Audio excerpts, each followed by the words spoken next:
Before we dive in, viewer discretion is advised. This content is for entertainment purposes.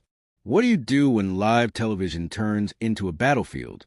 When the cameras are rolling, the lights are blinding, and one careless question flips an entire show upside down. That's exactly what happened on a quiet Tuesday morning, when Hollywood royalty sat across from America's favorite host, and the world watched respect unravel in real time. The clock hadn't even hit the first commercial break when it happened. 38 seconds. That's all it took for an interview meant to be harmless promotion to detonate into one of the most uncomfortable moments ever seen on morning TV. In that half minute, laughter turned to silence. Smiles froze in place, and a veteran actor decided he'd had enough. The studio had looked perfect that morning. Bright lights, polished floors, a crowd sipping coffee, and waiting for the charm of Samuel L. Jackson. He arrived sharp, composed, every inch the professional he's known to be. Years of experience behind him, millions of fans watching ahead. He'd done this dance before. Shake hands, crack jokes, plug the movie, wave goodbye easy. Across from him sat Michael Strahan, ex-football star turned talk show darling. The man who could make any guest relax with a grin and a joke. But beneath that charisma, something restless flickered. The countdown rolled. 3, 2, 1. And suddenly they were live. The country tuned in. The pressure invisible but heavy. For a few fleeting seconds, everything played like a script. Smiles, nods, applause. Then Strahan leaned forward, a casual tone masking something colder. "At your age, Sam," he said, "how much longer can you keep doing those wild action roles?" The sound in the studio shifted softer, tighter, dangerous. You could feel the oxygen leave the room. Samuel's eyes sharpened, his jaw stilled, the warmth drained from the air. And in that moment, the show stopped being a show. It became something else entirely. 38 seconds later, Samuel L. Jackson would do what few ever dare on live TV. He'd stand up, unsip his mic, and walk away. But to understand why, you have to rewind to the moment when that morning sunshine started to burn. The sun isn't even fully up when the Good Morning America studio comes alive.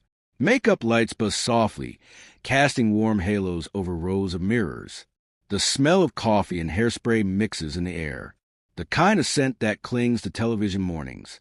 Crew members rush quietly, adjusting cables, checking mics, whispering countdowns. Everything gleams. Floors polished to mirror shine. Cameras locked and ready. The stage looks like perfection. But underneath that perfection hums the electric nerves of live TV. Samuel L. Jackson arrives with the calm of a man who's done this 1,000 times. Dark suit, bold tie, that signature mix of grace and grit. He nods to the staff, flashes a polite smile, settles in for what he assumes will be another smooth morning of small talk and promotion. He's here to discuss his latest film, an action-packed blockbuster he's proud of. It's supposed to be fun, easy 15 minutes. Then out, Michael Strahan spots him from across the set, his trademark grin flashing under the studio lights. The man's charm is his Weapon X, football legend turned daytime superstar, always ready with a laugh or a line. He moves like he owns the room, like every segment bends toward his energy. Robin Roberts sits to his left, radiating warmth, steady as always. George Stephanopoulos, polished and precise, reviews his notes on the far side. Together, they're the morning show dream team. It's a well-oiled machine. Every cue rehearsed, every camera angle planned. The audience filters in, polite chatter filling the space. Somewhere in the control booth, a producer whispers through the headset, "We're live in 5. The lights blaze. The countdown begins. 3, 2, 1. Good morning, America." Michael's voice booms with practiced enthusiasm. And welcome back. Joining us today, the one and only Samuel L. Jackson. Applause ripples through the studio. Samuel grins, nodding slightly. He looks comfortable, relaxed, maybe even amused. This is his zone. He's been on talk shows longer than some of these crew members have been alive. Michael leans in, eyes sparkling, playing the friendly host. "So, Sam, your new movie, man. It's wild. Explosions, fights. You doing stunts, you're running, jumping, doing all kinds of crazy stuff out there. Samuel chuckles, easing into the banter. Yeah, I still got a few moves left. Then Michael drops it. Same grin, same easy tone, but the words land heavy. At your age, though, how much longer can you keep doing that? For a split second, nothing moves. The question hangs in the air, sharp and awkward. Robin's smile flickers. George glances down at his papers. A single call from the audience cuts through the silence. Samuel's expression shifts. The warmth drains from his face, replaced by something cooler, harder. His eyes narrow just enough for the camera to catch it. My age, he repeats slowly, voice smooth but edged with steel. I didn't realize there was an expiration date on passion. The laughter that follows isn't real. It's thin, forced, the kind that fills silence instead of joy. Robin jumps in quick, gentle. I think what Michael means is that you've been doing this for so long, and you still bring that incredible energy. How do you keep that going? Michael waves her off with a half-laugh, tone slipping toward smug. No, I meant what I said. I mean, Sam's been in the game, 40 years, 50. You gotta start thinking about slowing down at some point, right? You can feel the room change. The brightness dims. The energy thickens. George shifts in his chair, uneasy. Robin's hand twitches toward Michael's arm as if to stop him, but it's too late. Samuel sits back, silent for a beat too long. His jaw tightens. The cameras catch the flicker of disbelief. Half anger, half restraint. The first crack appears in the glass. It's small, almost invisible, but once it's there, you can't unsee it. The tension hums low, quiet, dangerous. Everyone on set feels it, even if no one dares to say it out loud. Something's coming, and no amount of TV charm can stop it now. The silence stretches until it starts to hum. Every eye in the studio locks on Samuel L. Jackson, waiting for his next move. He's still, unnervingly still, his fingers resting lightly on his knee, his voice low. When it finally comes, "You know, Michael," he says slowly, every syllable deliberate. "I've been doing this for decades. I've earned my place here." His tone isn't loud, but it slices through the air sharper than any shout. The kind of calm that makes people lean forward without realizing it. Michael laughs. Too loud, too forced. "Come on, Sam. You know what I mean. You're not exactly a spring chicken anymore." The words sound light, but the smirk ruins it. Robin's hand twitches again. George glances toward the control booth. The producer's frozen behind the glass, not daring to breathe. The brightness of the set seems to dim. The cheerful morning glow replaced by a tension that feels heavy, almost visible. Samuel doesn't smile. His eyes, usually so full of life, narrow slightly. The rhythm of his voice changes lower, steadier, harder. "I know exactly what you mean," he says, leaning forward just enough for the camera to catch the sharpness in his gaze. "But I'm not sure you do." The air crackles. A few nervous laughs from the audience fade almost instantly. Michael keeps going, smiling like he's immune to the chill settling around him. "Look, I'm just saying what everyone's thinking. You've had an amazing run, man.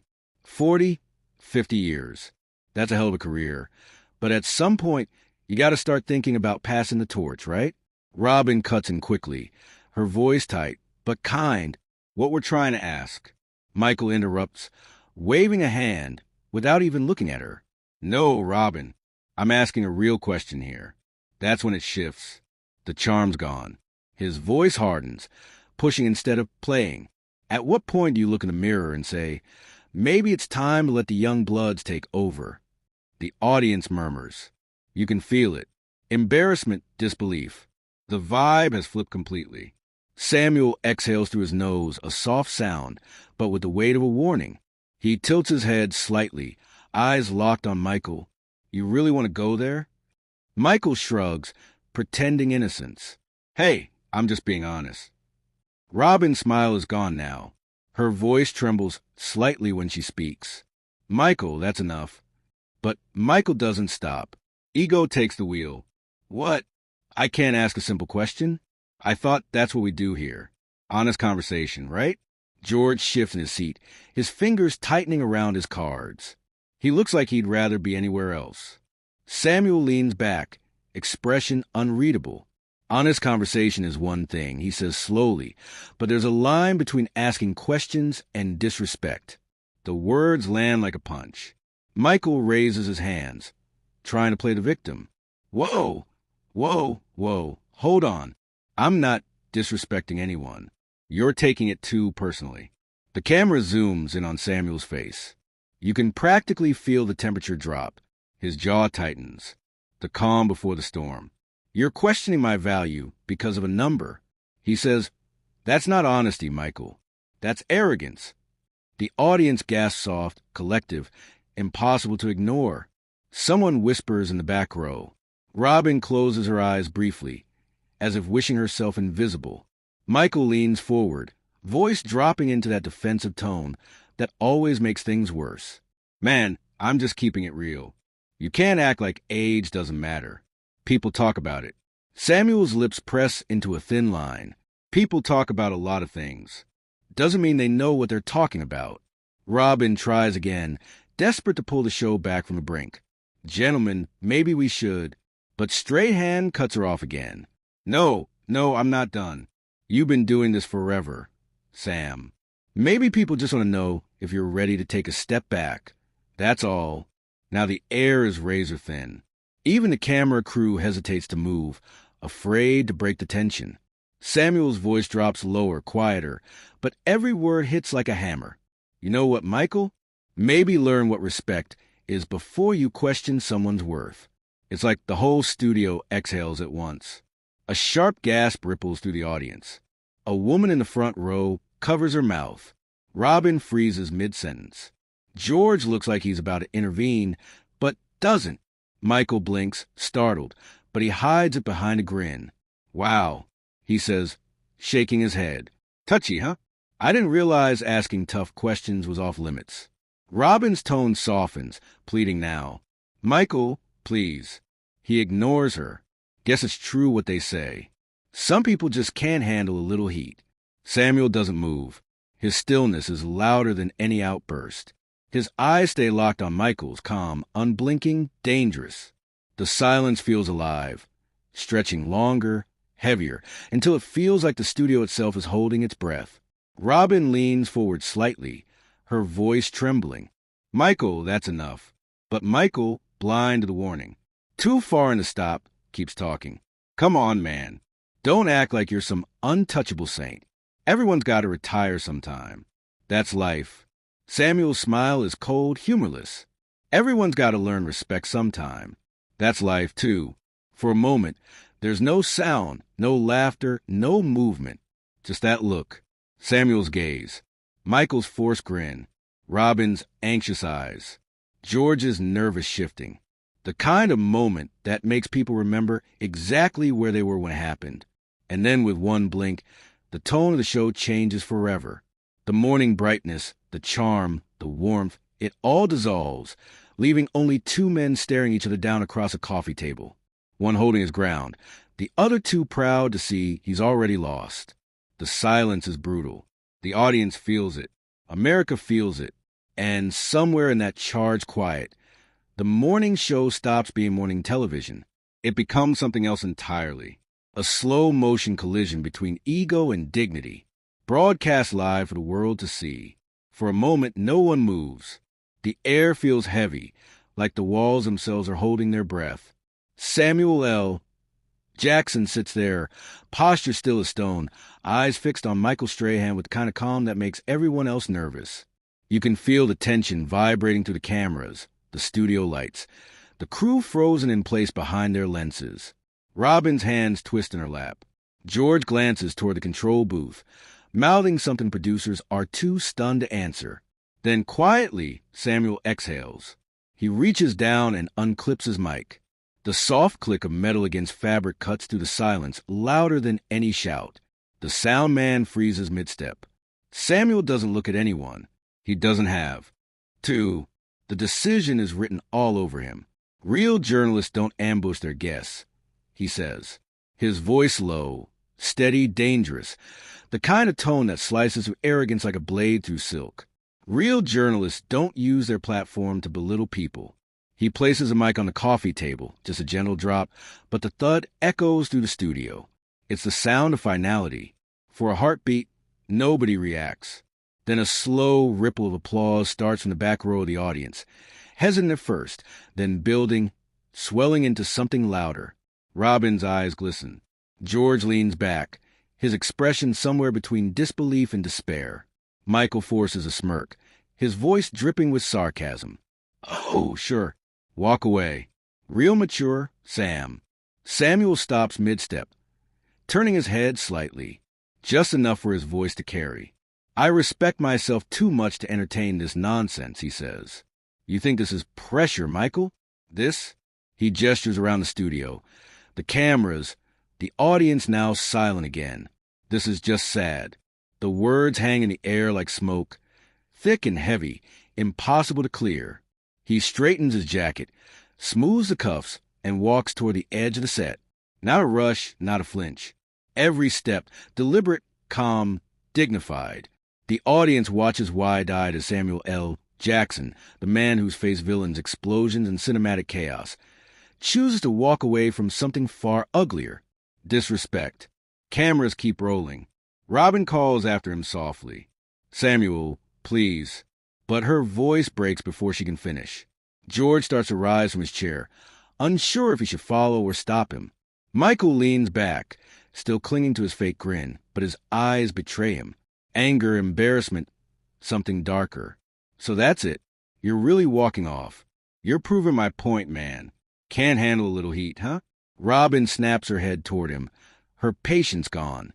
Michael, stop talking. She says sharply, you're making it worse.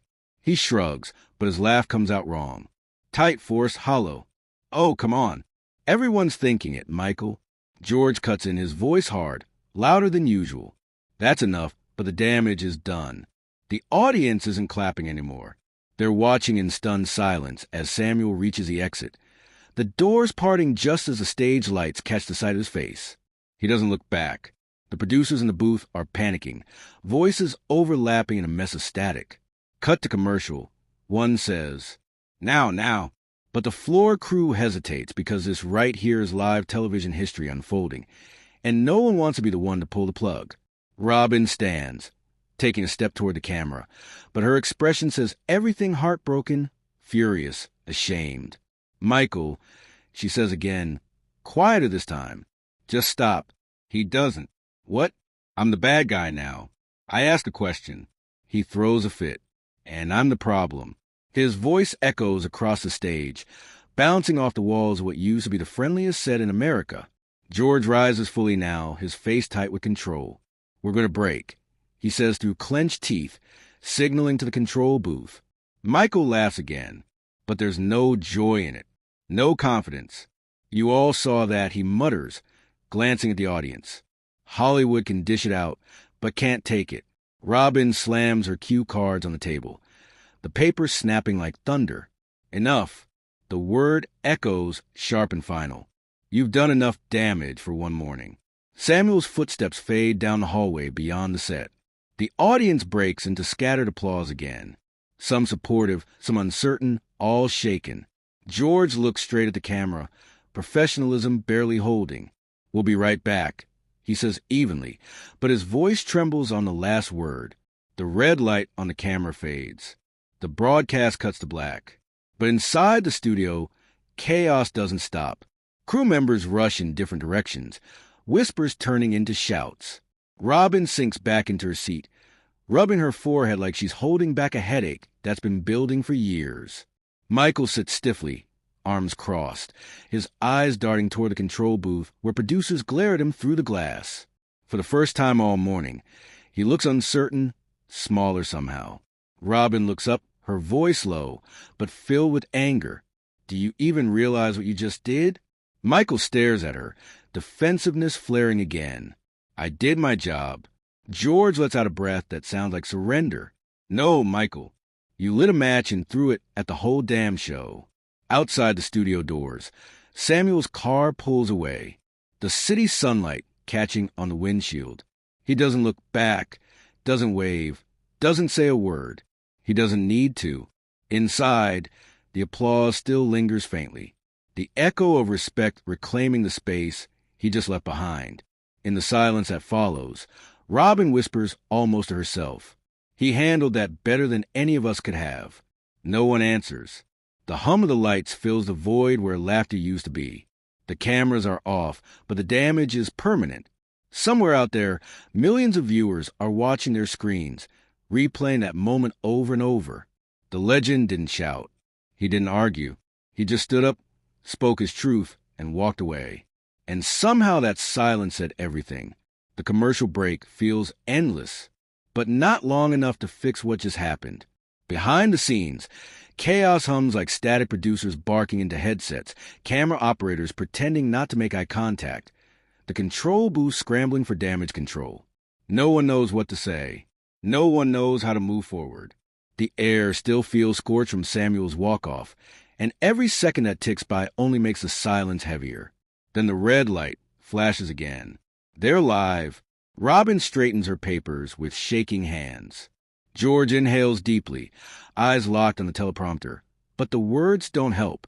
The studio audience sits in stunned quiet, the kind that usually follows a car crash. Robin forces a smile, her voice tight but steady. "Welcome back," she says. "As you can see, we've had an unexpected turn of events this morning." George steps in, his tone calm but taut, holding the show together by sheer willpower. "We at Times Good Morning America Times want to take a moment to apologize to our guests, to our viewers. What happened earlier doesn't reflect who we are or how we treat the people who join us here." Robin nods. Samuel L. Jackson is one of the most respected actors in the world. He's earned that respect. And this morning, he didn't receive it. It lands like a gavel.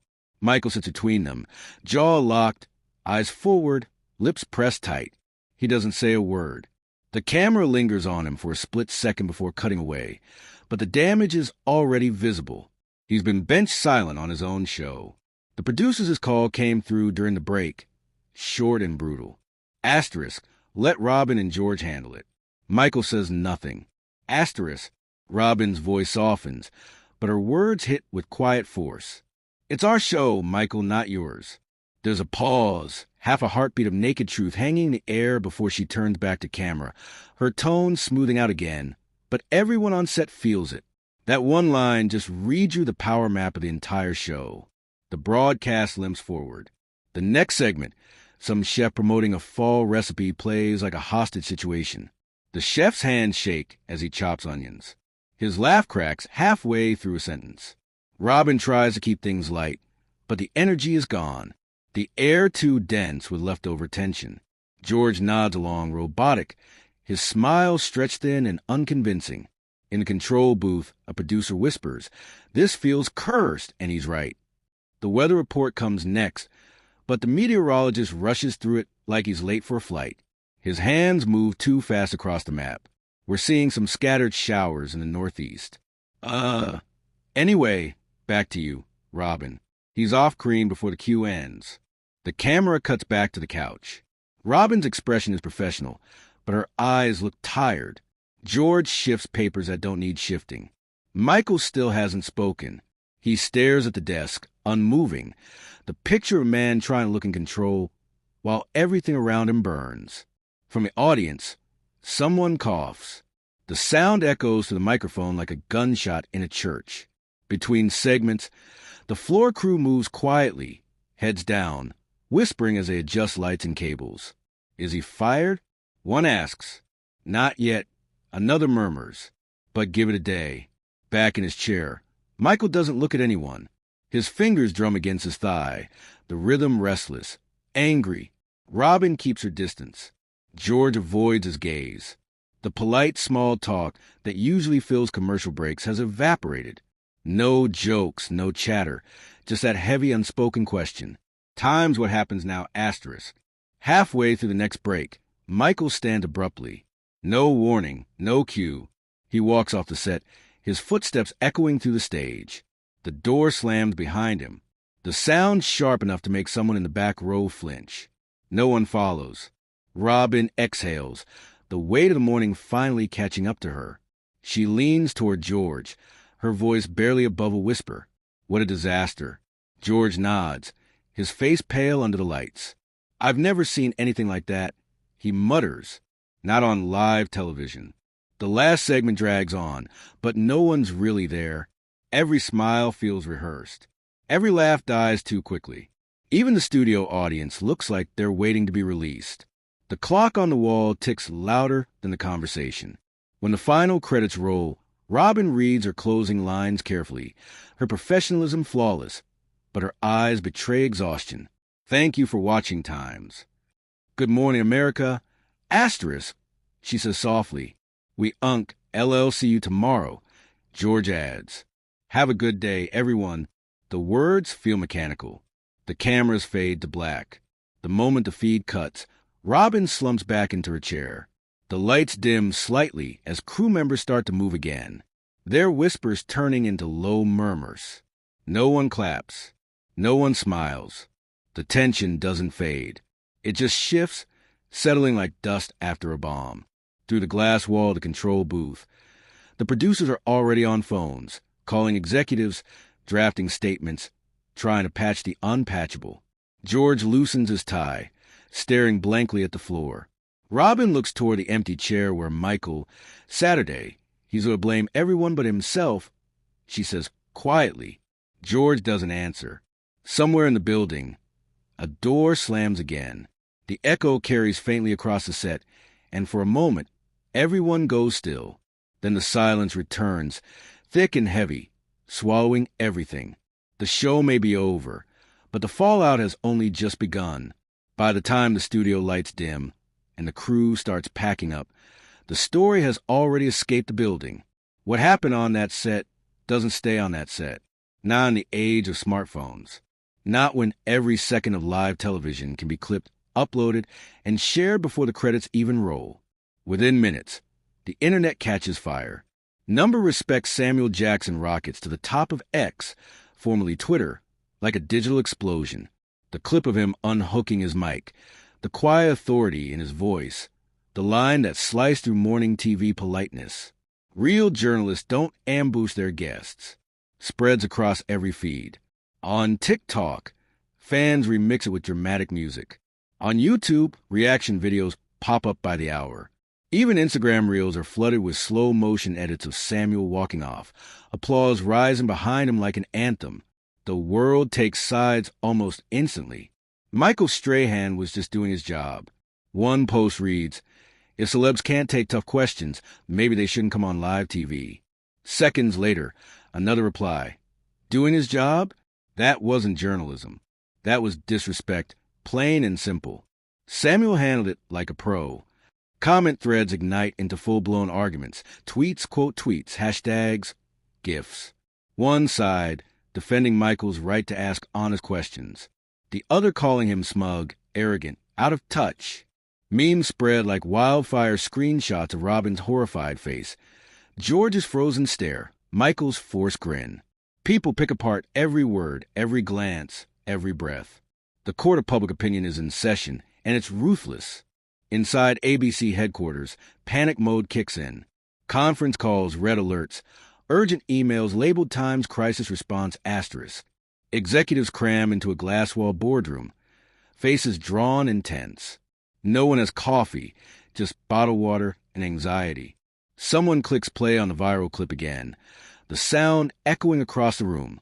The silence afterward feels heavier than the footage itself. "We need a statement," one executive says, rubbing his forehead. Immediately, another voice, sharper. "We can't throw Michael under the bus. He's part of the brand." A third cuts in colder. The brand's already on fire. Meanwhile, Robin Roberts sits alone in her dressing room, still and full. Makeup staring at her reflection. The fluorescent lights above her buzz faintly, almost tauntingly. She replays the morning in her head. The moment she could have stopped it sooner. The time she hesitated. The things she didn't say. "I should have stepped in faster," she whispers to herself. Guilt presses on her chest like, "Wait." Across the hall, George Stephanopoulos leans against his desk. Tie loosened, eyes glazed over. His phone won't stop. Buzzing texts from producers, old colleagues, even competitors. Everyone wants to know how it happened, what went wrong, who's to blame. But he doesn't have an answer. After decades of live television, he's never seen anything unravel so completely, so fast. Michael's dressing room door slams shut. He's pacing, muttering under his breath, voice rising and falling. Oversensitive. That's what it is. They're all oversensitive. His phone lights up with notifications, mentions, messages, media requests, but he ignores them. His reflection stares back from the mirror, jaw tight, eyes wild. "I just asked a question," he says again. Louder this time, like if he repeats enough, it might sound true. Outside, the hallway hums with whispers. Crew members pass by quietly, eyes averted. No one wants to be the first to talk to him. And somewhere across Manhattan, Samuel L. Jackson is already gone. No interviews, no statements, no damage control, just gone. He left the building with the same composure. He carried through. The confrontation, silent, dignified, unbothered. His team tried to reach him, but he didn't need to talk. He didn't need to tweet. The truth had already spoken for itself. The footage told the story better than any PR statement ever could. As the day stretches into afternoon, news outlets swarm the moment, like vultures circling fresh drama. Entertainment anchors dissect it frame by frame. Analysts weigh in on tone and context. Former TV hosts share stories about crossing the line. Commentators label it everything from a masterclass in grace under fire to a meltdown in real time. By evening, every network is running it. ABC News, CNN, TMZ. Even late-night comedians slip in jokes during their monologues. But the tone isn't mockery, it's fascination. Because it's not just a viral clip anymore. It's a cultural flashpoint. In living rooms across the country, viewers argue about it like it's politics. At diners, cab drivers, office break rooms, everyone has an opinion. But under all the noise, one truth stands out clearly. Samuel didn't lose his temper. He didn't raise his voice. He didn't insult anyone. He just stood his ground, drew a line, and walked away. That restraint becomes the story. Commentators start calling it the walk-off heard around the world. Editorials frame it as a lesson in dignity. Hashtags evolve. Number Respect Samuel Jackson turns into Number Walk with Sam, a slogan of sorts for self-respect and boundaries. Meanwhile, inside the GMA building, the mood sinks deeper into unease. Robin stays late, still thinking, still blaming herself. George quietly packs up and leaves without saying a word. Producers avoid eye contact in the hall. Michael's door stays closed, but the sound of pacing never stops. By midnight, the internet has moved from outrage to reflection.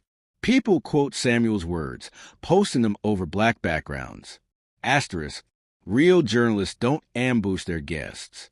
Asterisk, some call it a line that should be taught in media ethics classes.